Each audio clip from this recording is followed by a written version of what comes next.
Aksyon Radio! Aksyon Radio!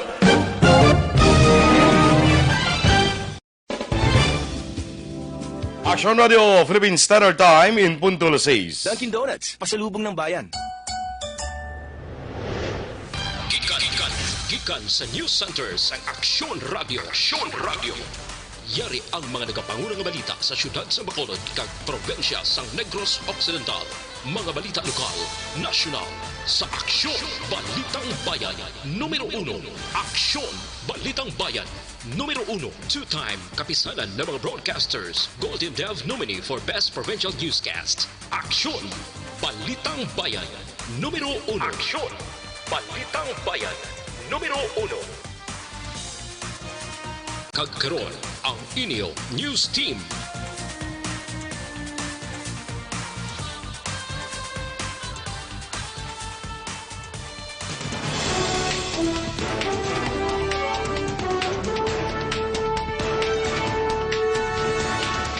Sa ato nagapanguna nga mga Pangulong dinalan sa mga balita lokal, panibago nga persona sa Western Visayas Medical Center ginpaidalom sa investigasyon matapos nakitaan sang sintomas sang coronavirus.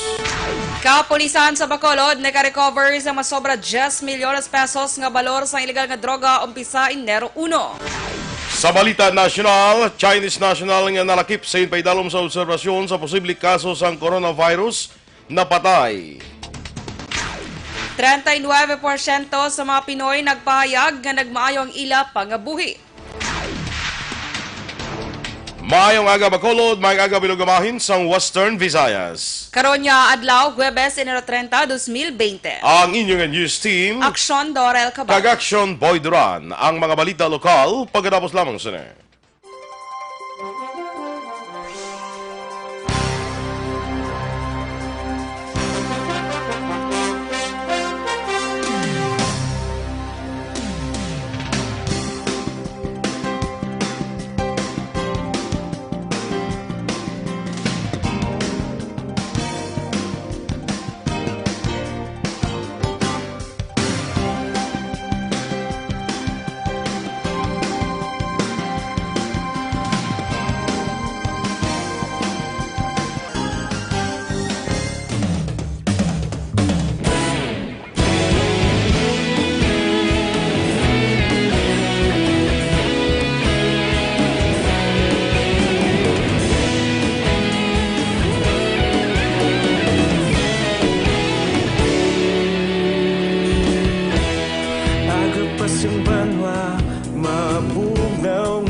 Ikaw nang ginapamatian namon ginasandigan. Tingog sang probinsya, kamatuuran ginapalap na. Minsay nga may dala, paglaong kag kasanat. Tinuig na nagligan, ikaw gihapon ang ako nga istasyon. Sa pagbudlak sang adlaw, sa pagduhaw sang biton. Mga balita nga dala inspirasyon. Aksyon Radio, Bacolod man sa gihapon. Padayon Aksyon Radio, Bacolod saludo sa imo. Padayon Aksyon Radio, salamat kisa pagserbisyo. Patas kag balanse, matuod nga mensahe, wala sang hinadang pilihan. Padayon Aksyon Radio.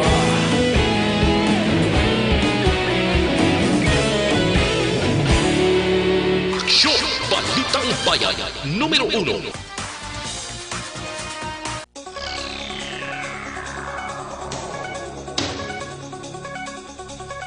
Aksyon Radio Philippine Standard Time, las 6:05 sa detalye na sang mga balita lokal.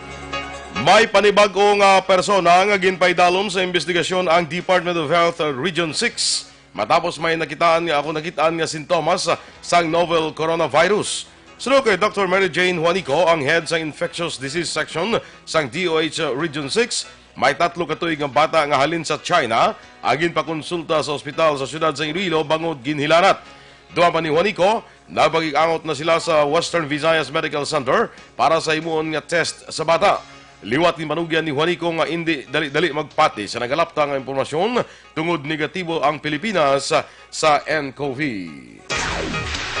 Ginpahayag sa Iloilo City Health Office nga may pila ka mga estudyante sa Huaxiong College of Iloilo ang wala pa nakabalik halin sa China bangod sa outbreak sa novel coronavirus. Ang report ang nagwa matapos nga 25 ka mga estudyante ang nagpa-self-quarantine agud masiguro nga hilway sila sa nCoV. Sunod kay Dr. Ronald Fortuna, officer in charge sa CHO, nagapabilin pa sa China ang malapit sa napulo ka mga estudyante. Apanggin pa siguro sang board sang Huaxiong nga i-hold ang mga ini sa tio nga makapauli na sa pungsod agud masiguro nga hilway sila sa nCoV.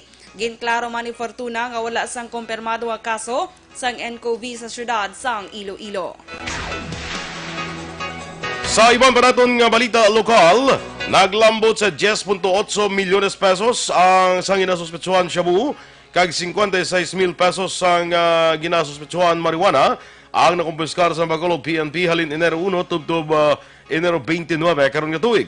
Sunod kay Lieutenant Colonel Lester Liada, ang Operations Chief sa Bacolod PNP, nagresulta sa pagka-aresto sang 76 ka persona ang 43 ka drug operation nga may 7 ka ginakabig high-value target. 62 ka street level target kag 2 ka newly identified drug personality. Duha pa ni Liada, nanguna ang barangay Banago kag barangay 2 sa may pinakamanamong nakuhaan sa Shabu sa kada operation. Ginpaig man ni Liada nga dako ang mabulig ni Bacolod PNP Deputy Director for Operations Lieutenant Colonel Joey Espinido sa kampanya kontra droga. Ilabi pa nga gintalanaan sini ang mga drug group leader kag big time drug pusher nga magsungka sa iya tubtob Enero 31. Tuling atong bulk sa atong operation nagahalingit sa duwa ka area na particularly sa Banago and sa Barangay 2. So far, ang atong kapulisan continuous man na ang atong monitoring sa mga drug personalities naton sa area. Si Lieutenant Colonel Lester Liada, Operations Chief sang Bacolod PNP. Ginaoperar karon sa Provincial Anti-Illegal Task Force o kon PATF ang mga high-value target nga persona nga involvado sa illegal nga droga. Sunod kay Negros Occidental Police Provincial Office of Conocpo Director, Police Colonel Romeo Baleros, ginatutukan sa PAITF ang anom ka mga ginakabig nga drug group sa probinsya. Dugang pa ni Baleros, ginatugyan na niya sa mga lokal nga pulis ang pagdakop pagi sa bypass operation ng mga street level target. Ang PAITF ang ginpamunuan ni Police Major Rogelio Pacificar. Nagsaka sa tower ng National Grid Corporation of the Philippines o kung NGCP ang isa ka 33 anyos nga lalaki dira sa may Purok Paraiso, Barangay Mansilingan, siyudad sang Bacolod. Ginkilala ang ining persona sa kay Ives Pilowa alias Dodi.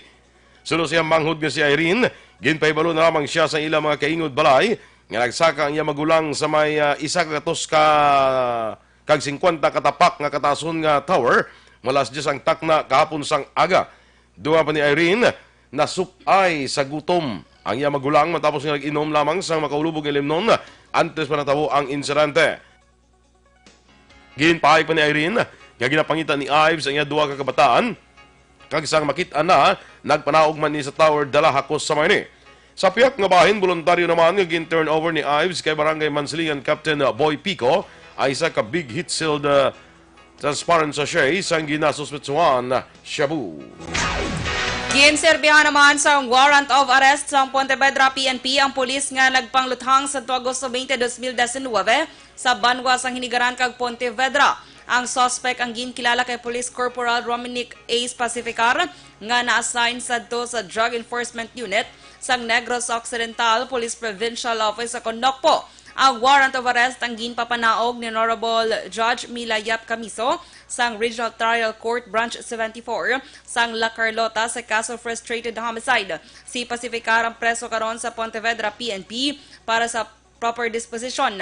Madumduman nga una nga na imbolbado sa komosyon si Pacificar sa hinigaran kag nagpangluthang sa isa ka persona nga gilayon nagpalagyo. Samtang nagasakay sa motorsiklo ang suspect na aksidente ini sa Pontevedra, may duha ka persona nga luyag kuntani magbulig sa iya, apang hinali sini nga ginluthang sa pagduda nga ginlaga siya sang duha ka mga lalaki.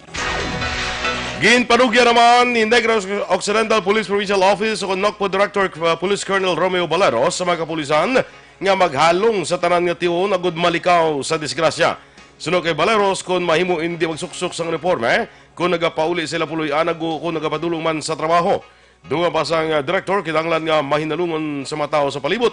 Ilaban gid kung nagasakay sa motorsiklo, Palayag mo ni Baleros, nakakuha lang sang tiyempo ang luyag magpatay sa kapulisan. Ilan na binagid ko ng isa kapulis yara na assign sa intelligence, illegal drugs kag mobile patrol. Anto sini patay ang 47 anyos nga si Police Executive Master Sergeant Roldan Esmaher sang San Jose Negros Oriental Police Provincial Office matapos ginlutang sang riding in tandem sadtong gabi sang Enero 28. Nagapadayon pa ang investigasyon sa Negros Oriental Police Provincial Office upod sa San Jose PNP sa pagkilala sa mga suspect nga responsable sa pagtiro nga nagresulta sa kamatayon ni Police Executive Master Sergeant Roldan Esmaquer sa National Highway sa Barangay Tapon Norte, San Jose Negros Oriental, gabi sang Enero 28. Sulod kay Norpo Provincial Director Colonel Julian Entoma, tubtob karon wala pa nakita ang duha ka mga suspetsado kag wala pa natumod ang motibo sa pagpatay kay Esmaquer. Dugang pa ni Entoma, posible may personal nga kaaki ka mga suspect bato kay Esmaquer bangod sa kampanya sini kontra illegal nga droga. Wala man gindula ni Entoma ang posibilidad nga miyembro sang Sparrow Unit sang New People's Army o NPA ang nagpatay sa biktima. Madumduman sa kay si Esmaquer sa sa iya motorsiklo, padulong kuntani sa San Jose Police Station sang ginlothang sa makatatlo ka beses sang motor riding suspect. Sa diin nakaangko naman ini sang malubha nga pila sa tiyan kag dugan. Gingagaw pa nga madala sa Siliman Medical Center apang napatay samtang ginabulong.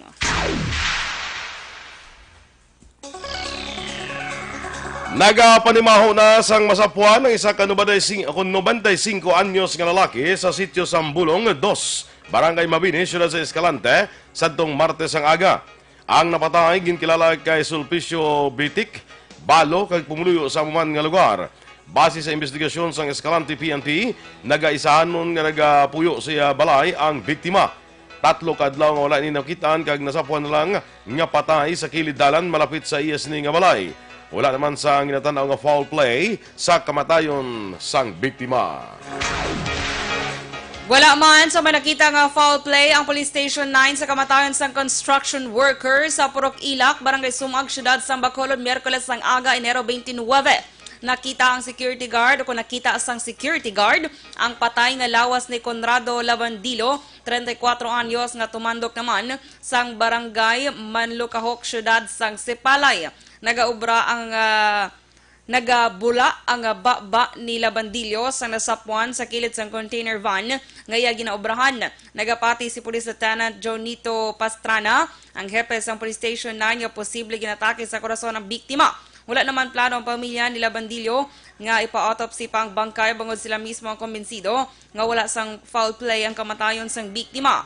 Dugang pa ni Pastrana, mahimo nga tungod sa kakapoy kag kainit sang panahon kabangdanan niya ginatake sang cardiac arrest ang biktima nga nagresulta sang iya kamatayon.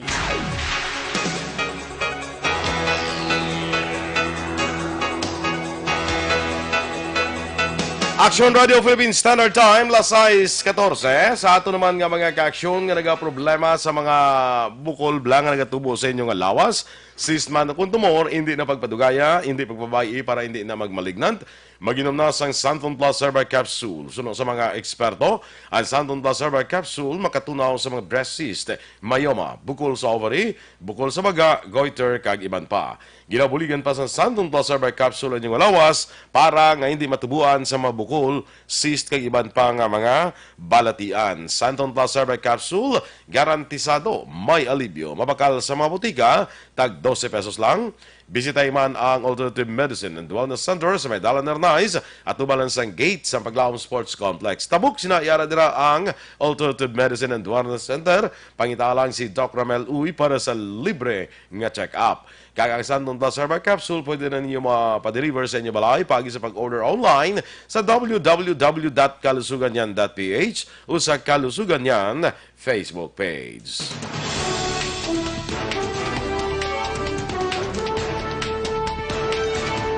Chinese national nga nalakip sa ginpaydalom sa obserbasyon sa posible kaso sa coronavirus napatay. Samtang 39% sa mga Pinoy nagpahayag nga nagsanyo gid man o kung nag-ayo gid man ang ilas ni nga pangabuhi. Ang aton mga nagapanguna nga balita nasyonal sa pagbalik sa Aksyon Balitang Bayan Numero 1.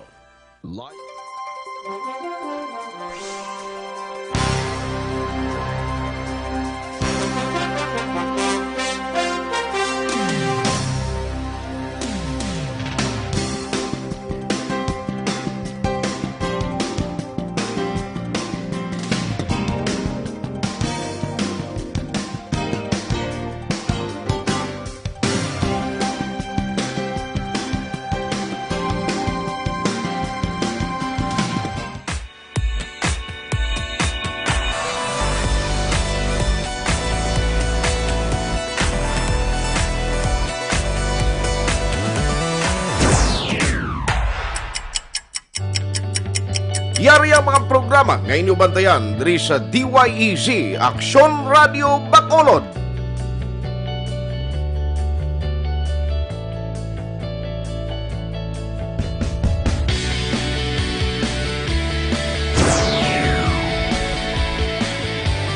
Aksyon Reports, first portion.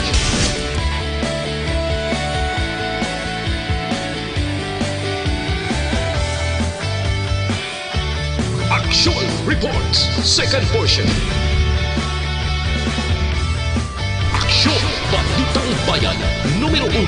Aksyon Balitang Bayan, Numero 1.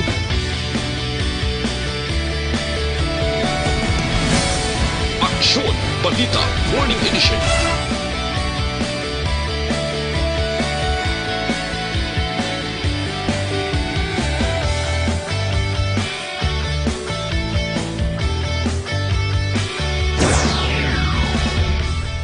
Aksyon Hotline.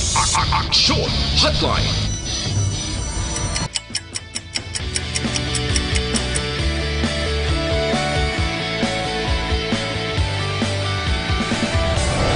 Aksyon Balita Banat Huli.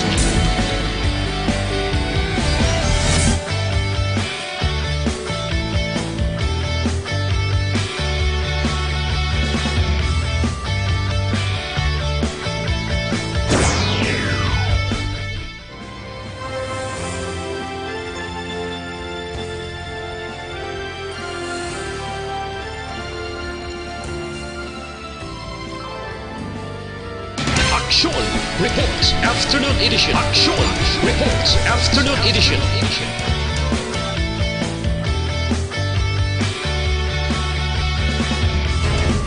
Aksyon Balita Evening Edition.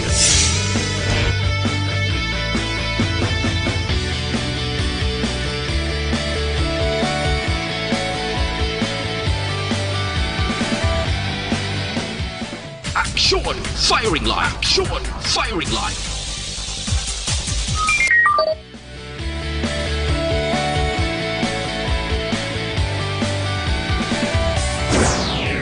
Attention all units. Attention all units. This is base control. Please proceed to Area 1 immediately. Aksyon Night Patrol!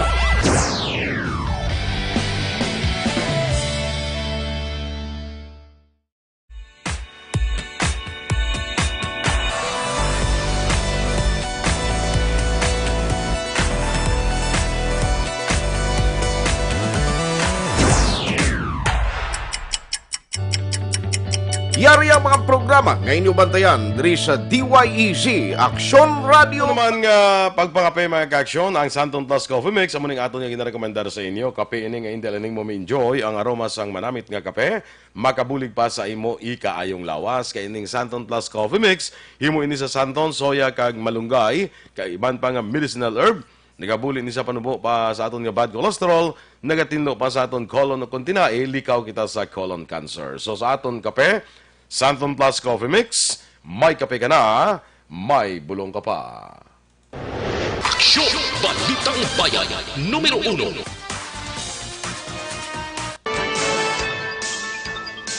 Aksyon Radio Philippines Standard Time, lasay sa 20, detalya na sang mga balita nasyonal.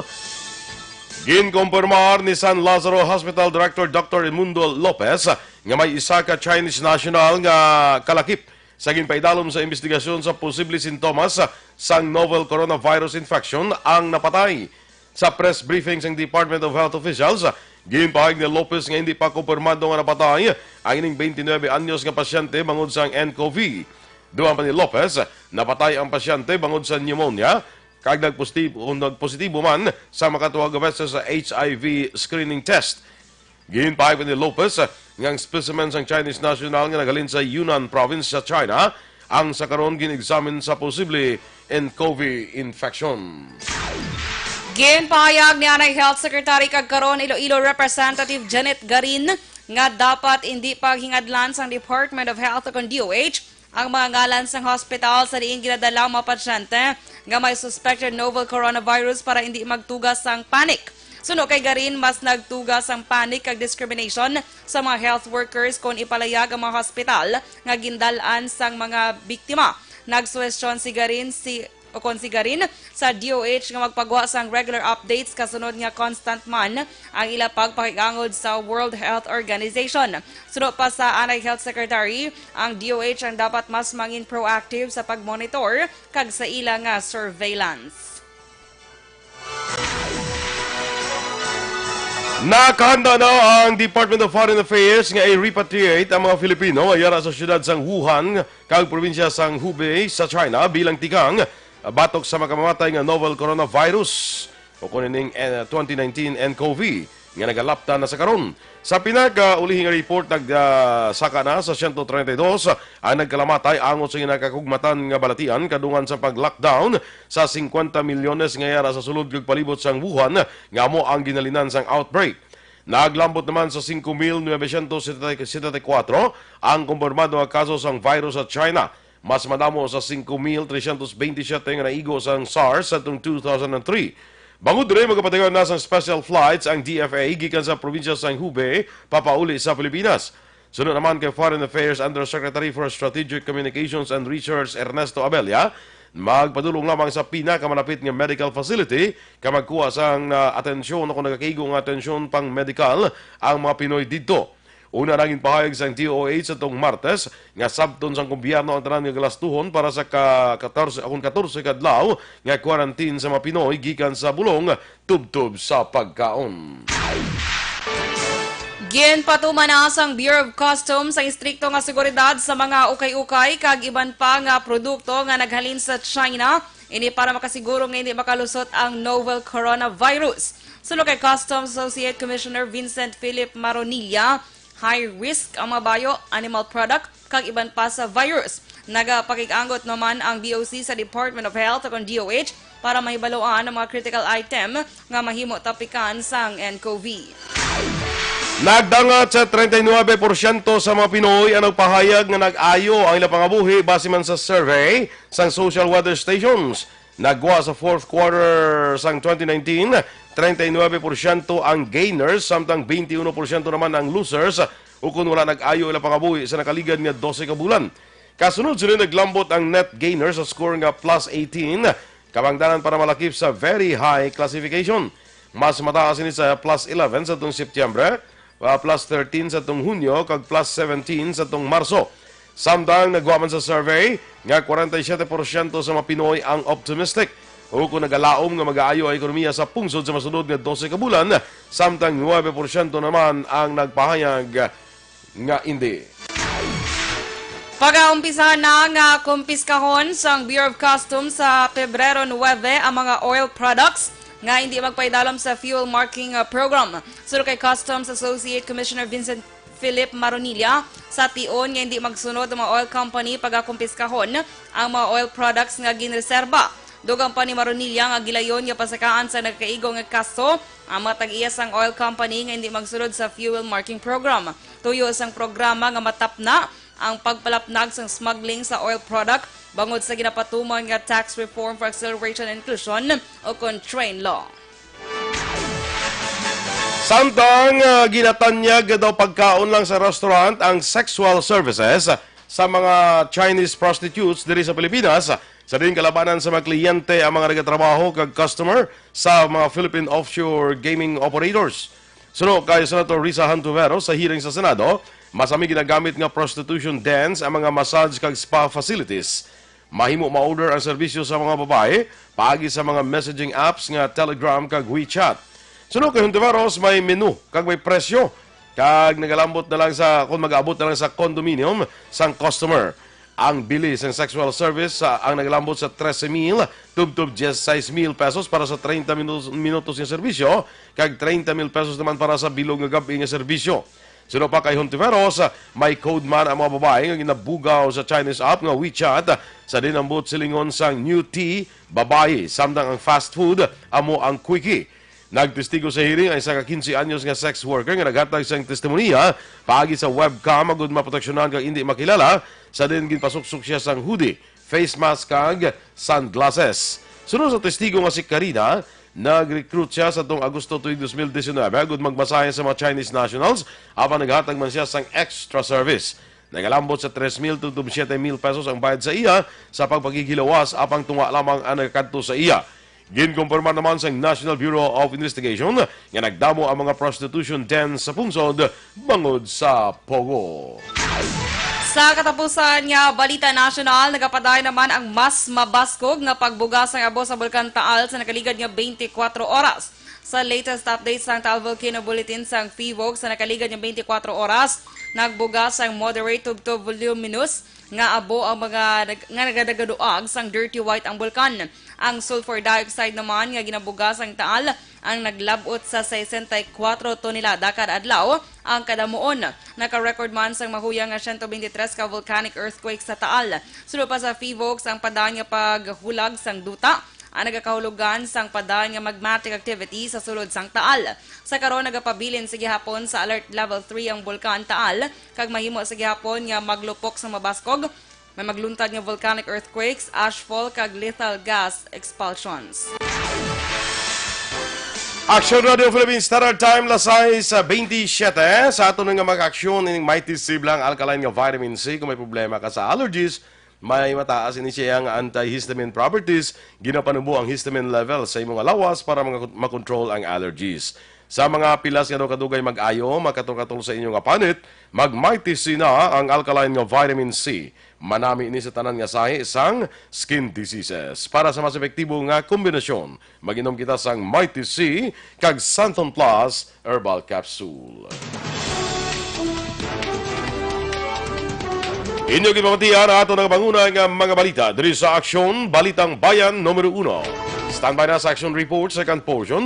Upod ka Aksyon, Fred Salanga. Balikay kita sa Aksyon Balita Morning Edition. Upod ka sa inyo News Team. Aksyon Dorel Cabatu. Kag Aksyon Boy Duran.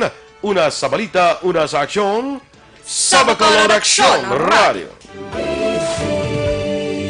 Manila Broadcasting Company. Sa balita. Komentaryo. Issue. Serbisyo publiko. Aksyon Radio. Sa Bacolod, Aksyon Radio.